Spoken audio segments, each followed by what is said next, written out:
Je m'appelle Diallo Nene Mariam, élève de première au lycée français Albert Camus de Conakry.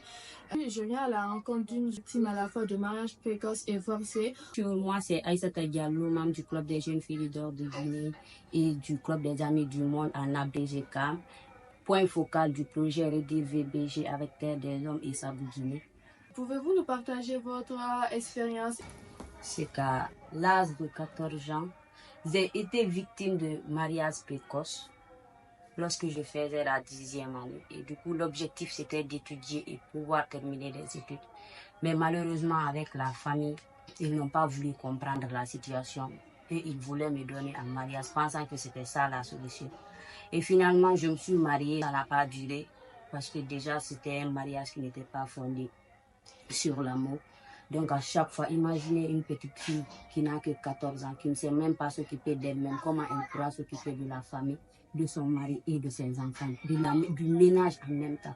Donc c'était déjà quelque chose qui était presque impossible. Je dois aller à l'école, préparer la maison, m'occuper de mon mari. Avec ça, ça ne pouvait pas aller. Chaque fois, il y avait des querelles, on se discutait, on ne se comprenait pas. Et jusqu'à une fois, il m'a frappé. Donc, du coup, c'est qui a entraîné les violences conjugales. J'ai oublié une fois mon téléphone à l'école. J'ai attendu quand il est venu. J'ai essayé de lui faire comprendre, de m'accompagner. Il n'a pas voulu. Il m'a dit de partir. Du coup, je suis partie quand je suis revenue. C'était le cas de retirer mon téléphone et dire que je lui trompais. C'est-à-dire, il a manigancé tellement de choses. Finalement, le lendemain, quand il est revenu, il dit que j'ai pris ma puce dans le téléphone. Pourtant, ce n'était pas le cas. C'était l'objectif pour qu'il me frappe. Il m'a frappé et je me rappelle en ce moment, c'était pendant le couvre-feu. Et j'ai dû marcher de Cité de l'Air jusqu'à Bianzin à pied. Je suis partie quand mon papa il m'a vu, lui-même il a pleuré. Le lendemain, nous sommes partis à l'hôpital. Le médecin lui-même, il a signalé que si c'était sa fille, il allait enfermer son mari. Mais les parents ont fait comprendre que c'est une histoire de famille, qu'ils ne peuvent pas aller très loin. Donc, du coup, ça s'est passé ainsi. Finalement, ils ont pris ma main. Et imaginez, j'ai été frappée, j'ai été maltraitée, mais on prend ma main, on m'envoie chez mon mari et puis on lui demande pardon. Comme si c'était lui le victime. Pourtant, j'étais la victime. J'ai dû accepter. Je n'avais pas de choix parce que je me disais, même si je partais me plaindre vers la famille, personne n'allait me comprendre. Je n'avais personne pour m'écouter. C'est ce qui a fait que finalement, ça n'a pas pu marcher. À chaque fois, c'était des problèmes. J'ai continué, j'ai fait le brevet. Heureusement pour moi, j'ai eu le brevet. La 12e année encore, ils m'ont proposé un autre prétendant. Mais son seul problème était que quand il allait m'épouser, lui, c'est son rêve. Sa femme, elle allait étudier le Coran et continuer à participer au concours. Mais les études de l'école, c'est-à-dire, je vais abandonner. Je dis, je ne peux pas. Moi, mon rêve, de finir mes études, être ingénieur, est-ce que ça peut être possible? Ça peut. Du coup, je n'avais pas le choix. Pour une seconde fois encore, j'étais forcée. Les parents mettaient la pression sur moi pour que je puisse me remarier aussi. Vu que le dernier, il s'est remarié. J'ai essayé de parler. Finalement, ça ne marchait pas.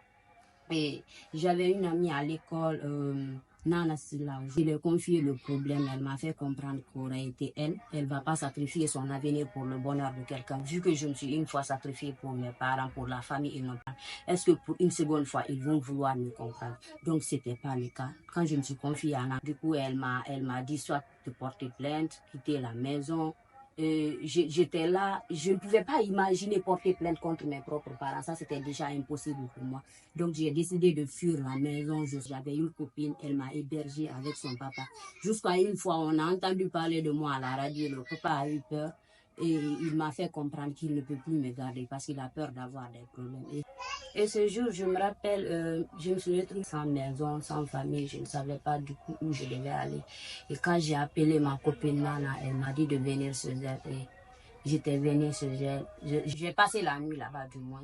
La honte de ma copine, elle travaillait à la DSU, à la cellule d'inspection pédagogique. Et elle m'a fait comprendre qu'elle ne peut pas garder une personne chez elle qui est en vie sans au moins l'autorisation. Le lendemain, je suis partie avec ma copine, nous sommes partis à l'Oprogène. On a appelé d'abord Kadiatou Konaté, qui était en ce moment la directrice exécutive du club des jeunes filles de Guinée. Elle nous a passé le numéro du directeur général de l'Oprogène, M. Amara Silla. On lui a appelé, nous sommes partis là-bas.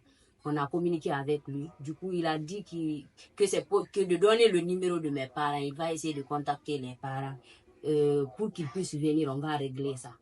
J'ai dit non, moi, c'est pas ce que je veux parce que déjà, je voulais juste un papier du moins qui peut autoriser la maman de me garder chez elle jusqu'à nouvel ordre. Mais il a insisté, finalement j'ai donné le numéro. Et c'est quand les parents sont venus, j'ai su qu'ils ont déposé une plainte là-bas, soit disant que moi, j'ai été kidnappée. Donc c'est comme ça nous avons fait et finalement j'ai décidé que je ne vais pas accepter. Et c'est comme ça nous sommes partis jusqu'à ce qu'on a dénoncé. Et c'était plus possible de retourner avec la famille. Donc je suis restée avec la maman de mon fils. Vous avez reçu de l'aide de la part d'une ONG et comment cela vous a-t-il été? Oui, moi je vais dire, je n'ai pas reçu d'aide d'une seule ONG. Je vais dire plutôt deux. Pourriez-vous donner à d'autres jeunes filles ou filles qui seraient confrontées à cette situation? Le conseil que j'ai à dire à ces jeunes filles, d'accepter, elles doivent accepter de dénoncer. Accepter de vous concentrer sur vos rêves. J'incite les femmes à travailler. Ensemble, on peut le faire.